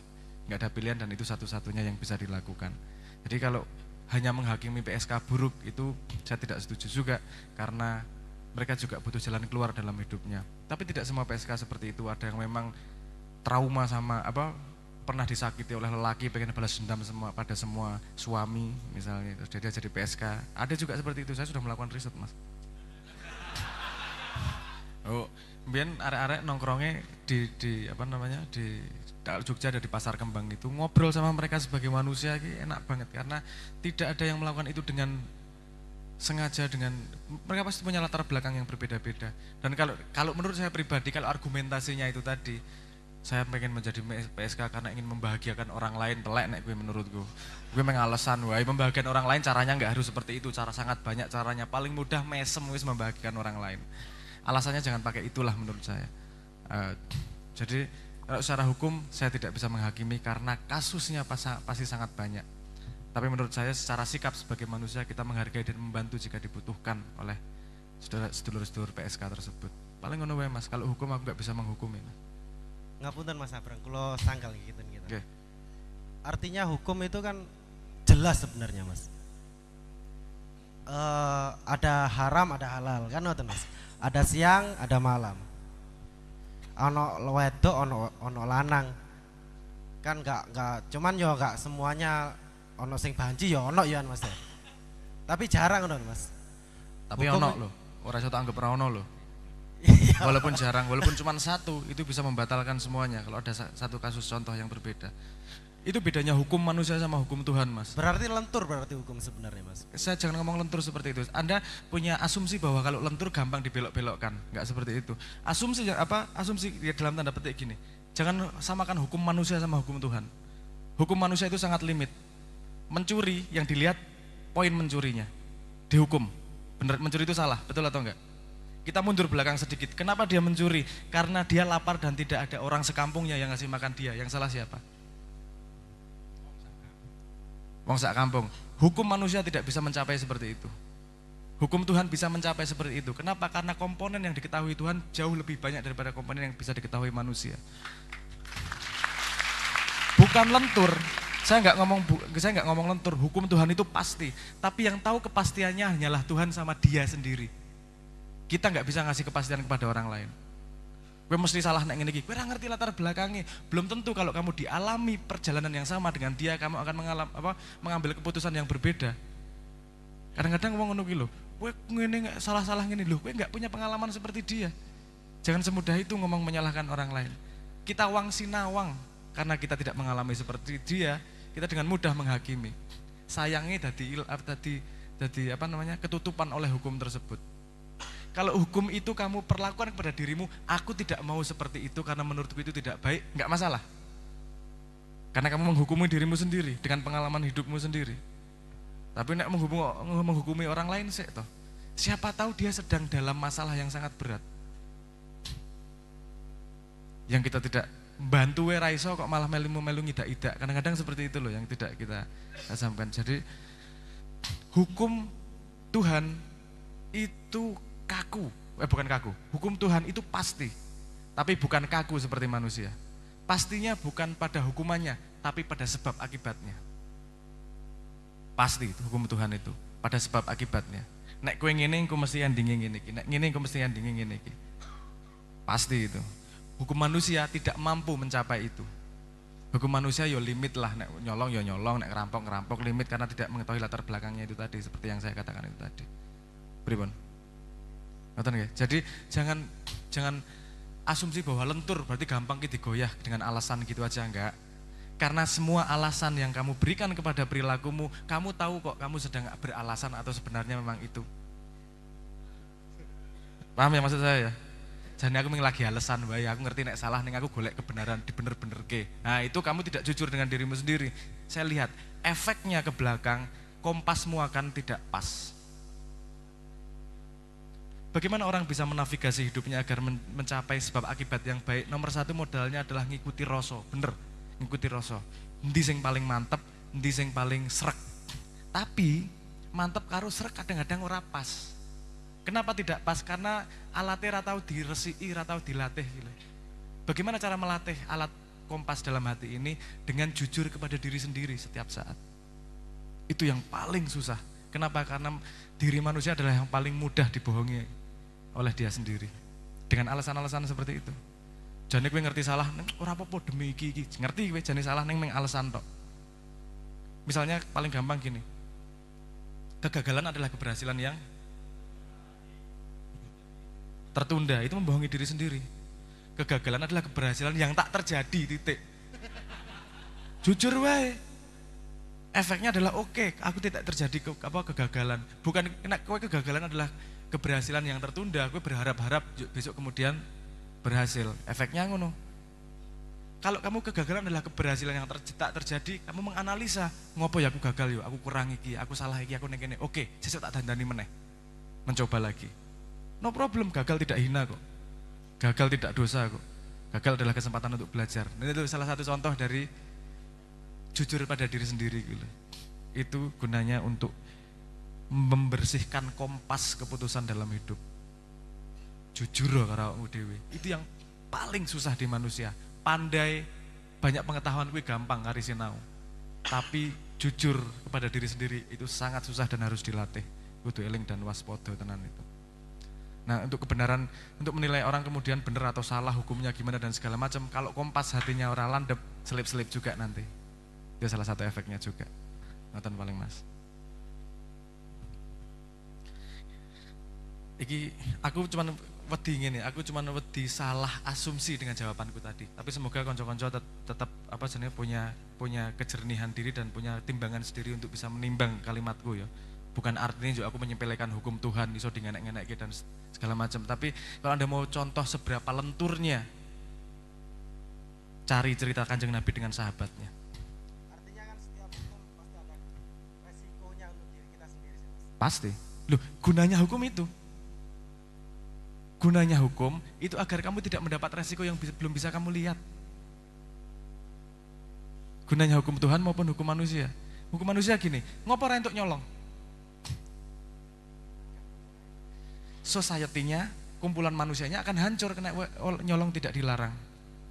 Misalnya gini, tinju, ngopo ora entuk ngantem ndok? Loh, nek menang main tinju gampang banget antem ndoke jengking mesti. Kenapa dibikin peraturan seperti itu? Hukum nggak boleh ngantem ndok ketika tinju. Karena nanti olahraganya akan selesai, olahraganya akan lomba pinter-pinter ngantem ndok. Paham maksud saya? Jadi dibuat sebuah peraturan agar nek misalnya gini, nek tinju sliding, nek bal-balan sliding udah dikai lampu kayak kartu merah, lomba sliding. Bariku olahraga karate arep bal-balan, salah olahraga nih. Paham maksud saya? Jadi semua hukum, sesuk aku tanggal 2 arep ana seminar tentang hukum di di Surabaya. Saya mau ngomong seperti itu. Hukum antar manusia itu fungsi utamanya adalah bagaimana dia memastikan bahwa society itu kan berjalan dengan sehat dan tumbuh. Itu nomor 1. Karena ada akibat-akibat yang belum bisa kita bayangkan. Anda lihat dari 10 perintah Allah pertama sampai ke Quran. Kompleksitasnya bagaimana. Dulu awal-awal sederhana, ojo maling. Karena orang belum sadar bahwa itu penting untuk noto society. Sekarang dewe wis cah cilik wis ngerti ojo maling. Tapi butuh peradaban manusia tingkat tertentu untuk menyadari bahwa itu buruk dalam jangka panjangnya ini loh. Jadi hukum itu untuk mengantisipasi jangka panjang. Kok efeknya piye ya ke belakangnya. Nek percaya jajal wae. Nanti ada efeknya ke belakang pasti. Yang di agama gue, jadi agama ini nggak peraturan karena gue urung paham, urung ngerti sebab akibatnya, nyo tak kayak peraturan, nggak ada bahaya karo gue. Misalnya seperti ketika anak kecil nyon saya udah dodo iki, agar tidak salah paham. Anda kalau sama anak kecil ada peraturan ojo dolanan korek, betul nggak? Emang nggak boleh mainan korek? Iki jenenge apa jenenge? Aku nyekeli korek, ngantongi korek di mana-mana, banyak orang ngomong korek. Kenapa? Anak kecil nggak boleh korek, megang korek, karena dia belum cukup pengetahuannya untuk bisa memegang resiko korek tersebut. Dia bisa membakar macam-macam, makanya dibikin sebuah peraturan. Ketika besar, monggo dolanan korek, karena kamu sudah tahu sebab akibatnya. Ketika belum tahu, kei hukum dhisik. Dogma.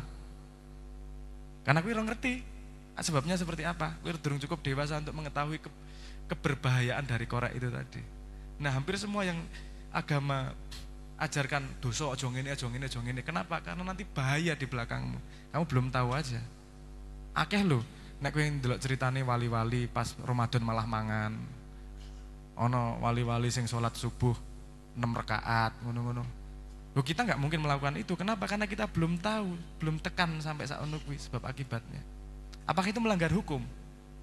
Hukumku iya, karena belum paham. Hukum dia ora iso ngukur kita. Karena hanya dia yang tahu hukumnya. Sebab akibatnya hanya dia. Ngeras paham maksudku lho nggih. Siap. Next. Cara mengatasi jalan yang tersesat. Oke, tentang jalan kesadaran, cara mengatasi jalan yang tersesat, gampang Mas. Jangan berhenti berjalan. Sederhana. Orang tersesat itu kalau berhenti berjalan.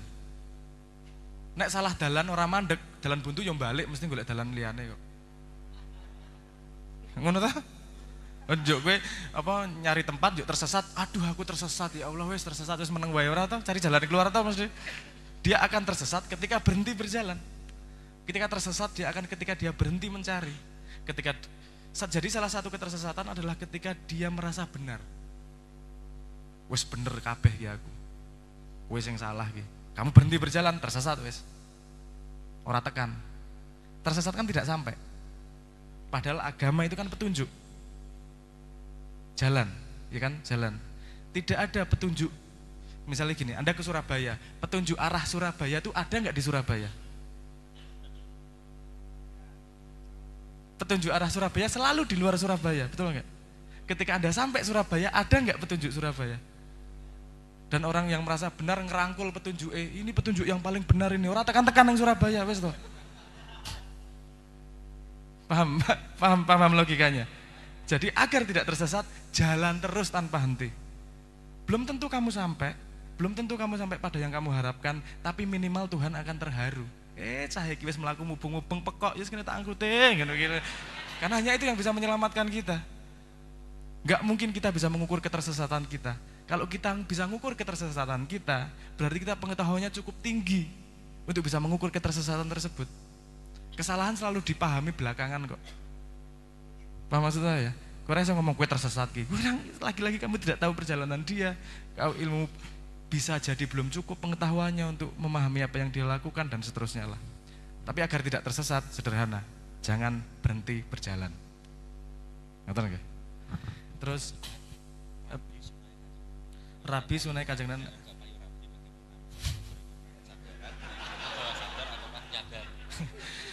Rabi sunai Kanjeng Nabi. Nek gak payu Rabi bagaimana?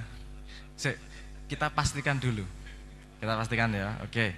Gak payu Rabi itu karena gak ada yang mau Rabi sama kamu atau pilihanmu belum ora payu karena pilihanmu rung kecekel iki. Jane nek gelem Rabi iki oke. Ning urusan kan pilihan. Tapi kan wong lanang menang milih tapi wong wedok menang nolak. Iya, enggak krungu. Wong lanang menang milih, wong wedok menang nolak kan ngono. Iya. Cah lanang menang milih, wong wedok menang nolak kan gitu. Berarti yang kamu pilih belum ada yang mau. Sebenarnya sih sudah payu, tapi kan sebentar gitu loh, buyar, sampun buyar gitu. Rampung buyar. Nggih. Pun payu diluk tapi buyar. Loh, itu pengalaman itu ya. Enggak masalah. Oke. Dari yang payu sediluk terus kemudian buyar, itu ilmu apa yang diambil? Riwa-riwi ngoten lho, Mas.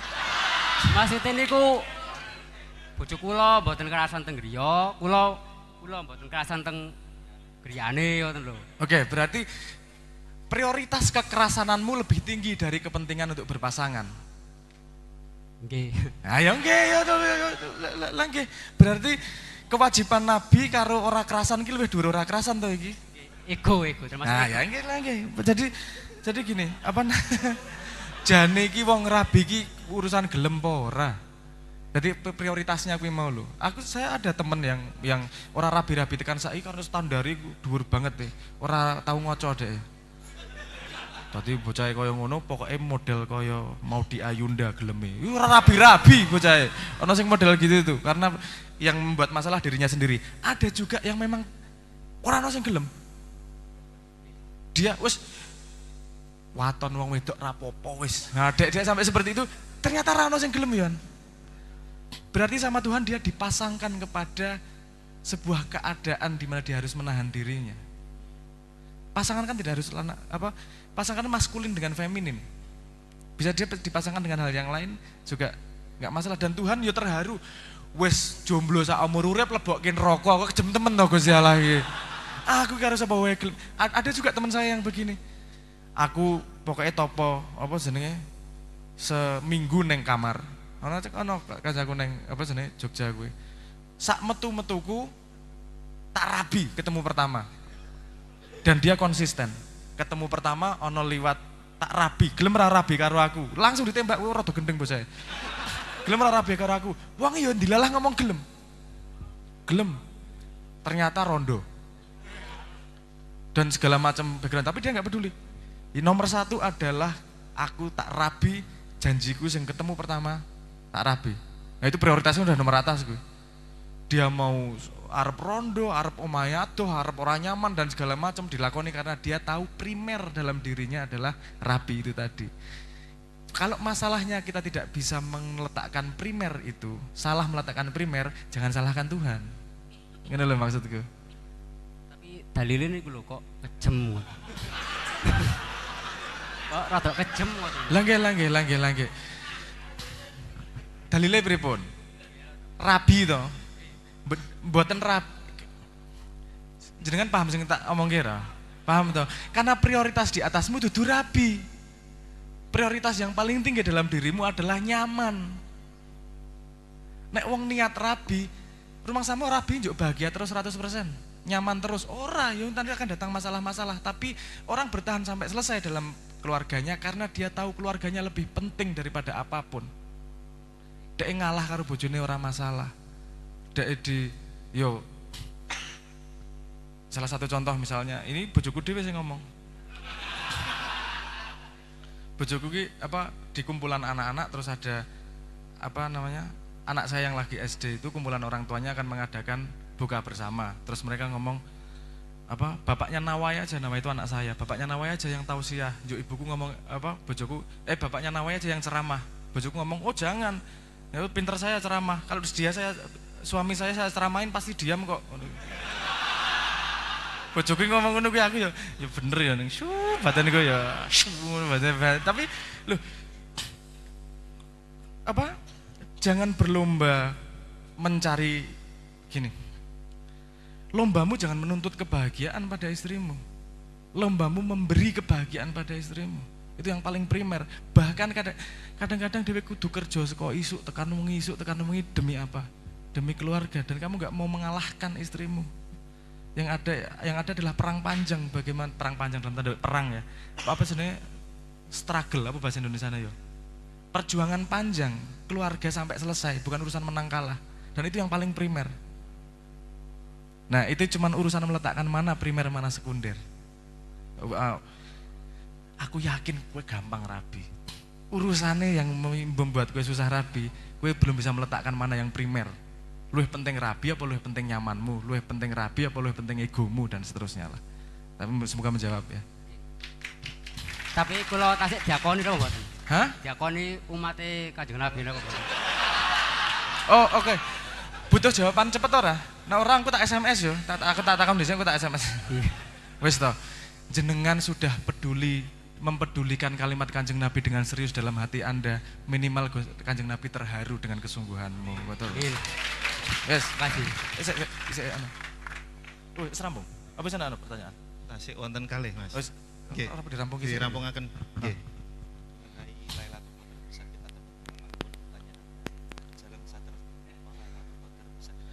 Aduh. Lailatul Qadar, saya tidak punya otoritasnya untuk ngomong tentang Lailatul Qadar. Karena semua yang kita bicarakan tentang Lailatul Qadar adalah tadabbur. Asline piye engko sing engko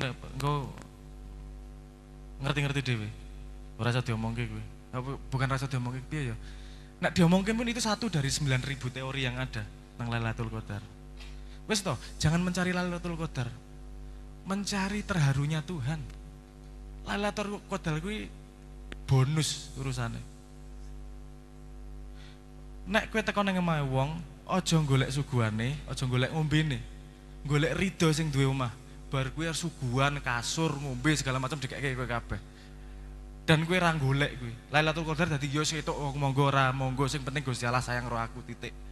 Menurut saya cari ujungnya itu. Jangan berpamrih pada Lailatul Qadar, jangan berpamrih pada surga, jangan berpamrih apapun. Nomor satu yang dicari adalah terharunya Tuhan pada perjalanan kesungguhan hidup kita. Ngono wae. Karena saya nggak bisa waktunya panjang-panjang untuk menjawab itu. Nyun saya kalau tidak memuaskan. Saya tentang lagu itu tadi sederhana Mas. Bagaimana Anda itu bukan saya yang membuat. Yang bukan 40 saya yang bukan kesadaran yang membuat. Saya hanya jujur pada pengalaman, saya hanya jujur pada rasa, kemudian keluarnya seperti itu. Saya tidak mendesain apapun. Karena musik adalah salah satu cara saya melatih kejujuran diri tadi untuk membersihkan kompas itu tadi loh. Ngono wae Mas. Kalau efeknya ternyata neng alam kuwi ora masalah. Ono kok efeknya neng jomblo kayak mau kok hanya sekejap ku berdiri ngono. Ono sing nangkep ngono kuwi.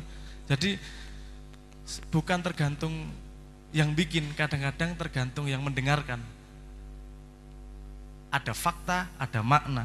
Faktanya lagu, maknanya kamu sendiri yang bikin. Oh, akeh macam-macam pemaknaan tentang lagu itu. Ono sing alam, ono sing ngomong sandaran hati itu lagu kematian, ono. Ono lagu leto itu lagu pemurtatan, ono. Dan aku nggak masalah, gue utek-utekmu dewe itu. Pemaknaan bebas 100%. Tapi kuncinya kalau tadi pengen menggali, latih jujur pada diri sendiri, pada pengalaman diri sendiri. Oke.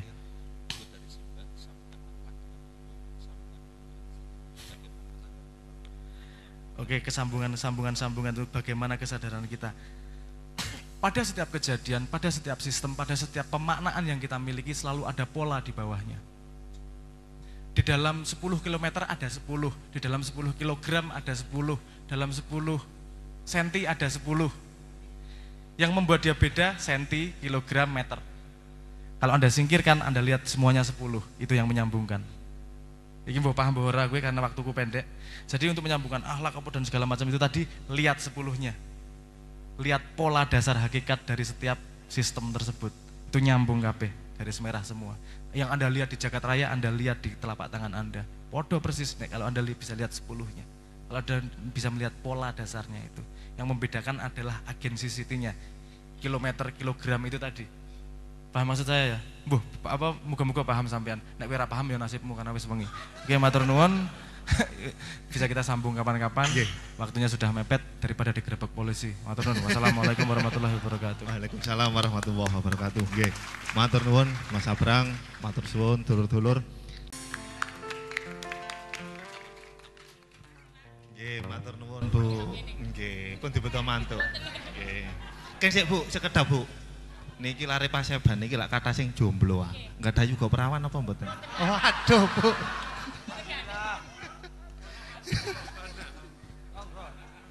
Ya bekne enggak ada tangga-tangga sing perawan ngoten lho Bu. Oh, kata nggih. Niki kata sing daftar niki Bu. Nggih. Nggih, matur nuwun. Nek enten perawan-perawan sing butuh lanangan elek-elekan. Sing penting cepet ngoten.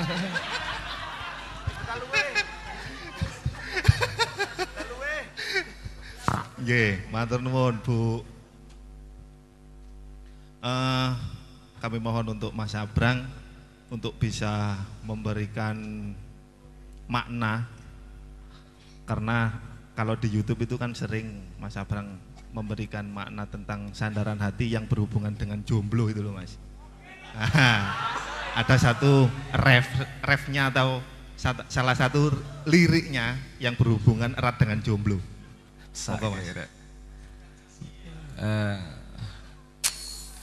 Ini terjemahan yang kontemporer tentang arti lagu dari sandaran hati, terutama ini buat sangu yang jomblo-jomblo agar siap nanti kalau menikah.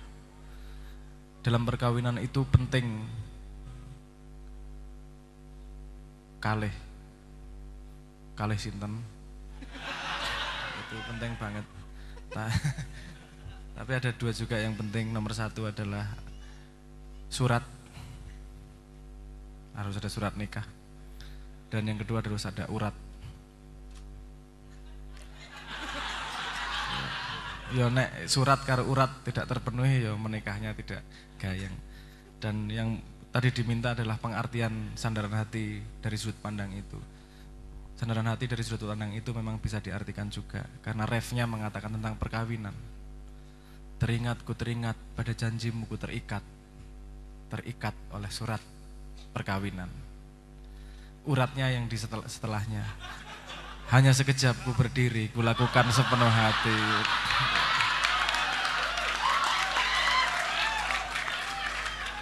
Gak ono gunane kowe latihan tahun-tahunan karo sabun iki. Sudahlah. Jadi ya nikmatnya jomblomu sebelum iki.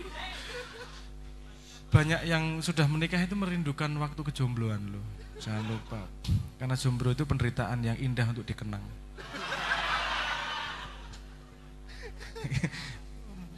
Ngenes rupane. Tapi nggak apa-apa. Jomblo itu gini, sabar jomblo, karena Tuhan sedang menyiapkan pasanganmu agar pantas mendapatkanmu. Ini tingkat kesadaran untuk menghibur jomblo akut. Yang paling dikhawatirkan itu kan jomblo abadi, Mas. Loh, semua yang abadi itu baik sebenarnya. Ada yang ngomong gini kok, jomblo itu adalah ekspresi dari tauhid, kesendirian. Wah, gue wis saking ngoyone. Itu jomblo bukan karena pilihan hidup, tapi karena memang rapayu-payu rano sing iso dipilih itu loh. Tauhid wae lah, jomblo wae lah, rapopo lah. Ngono tadi ya.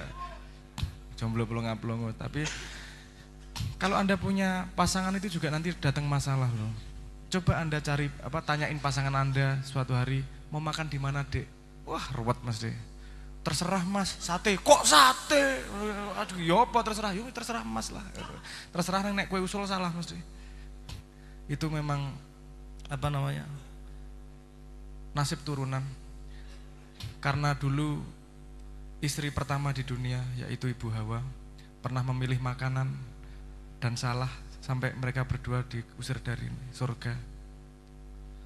Jadi merasa bersalah para wanita kalau untuk milih makanan. Ojo lah, aja meneh engko diguang ning surga meneh. Dulu punya pengalaman pahit gitu soalnya. Malah milih buah sing kuwi jarene. Selip. Ya, blo. Ya ora apa-apa. Aku nih antara enggak tega sama sayang sebenarnya. Sayang karena piye yo. Itu pengalaman hidup yang tidak akan bisa kau ulangi lagi. Nek gue duwe bojo, Anda akan sudah punya istri, sudah punya anak, Anda akan merasakan betapa jomblo itu, kesendirian itu penting dalam hidupmu. Jadi bukan berarti nanti kalau kamu punya istri itu menderita, bukan menderita. Karena menderita itu kamu mendapatkan suatu beban tanpa kamu mau mengambil bebannya. Tapi kalau kamu mau mengambil tanggung jawab, jangan ngomong beban, gak enak. Kalau kamu ngambil tanggung jawab itu dengan sengaja, itu akan mengisi hidupmu dengan makna. Jadi rabi ki aja karena terpaksa atau kecelakaan. Rabi itu karena memang kamu mau mengambil tanggung jawab. Tanggung jawab yang paling berat, gue golek ning doli, tak angkat kamu dari lembah nista. Tak rabi gue. Wow, ngeri toh. Ono sing wani. Wow, baik. Jangan lupa itu mengambil tanggung jawab. Karena hidup serasa bermakna ketika kamu punya tanggung jawab dalam hidupmu. Wong sing ra gelem tanggung jawab uripe rasane kosong mesti. Karena tidak semua orang pengen ngambil tanggung jawab, dikasih kewajiban yang namanya menikah. Sehingga satu poin dalam hidupmu, kamu bisa ngambil tanggung jawab dengan sengaja dan mengisi hidupmu dengan makna. Sebelum mengambil tanggung jawab istri, ambil tanggung jawab terhadap hidupmu, sekitarmu, keluargamu, lingkunganmu, agar ketika punya istri, kamu tidak menuntut kebahagiaan kepada istrimu, tapi kamu membagi kebahagiaan kepada istri. Nggih, matur nuwun Mas Abrang.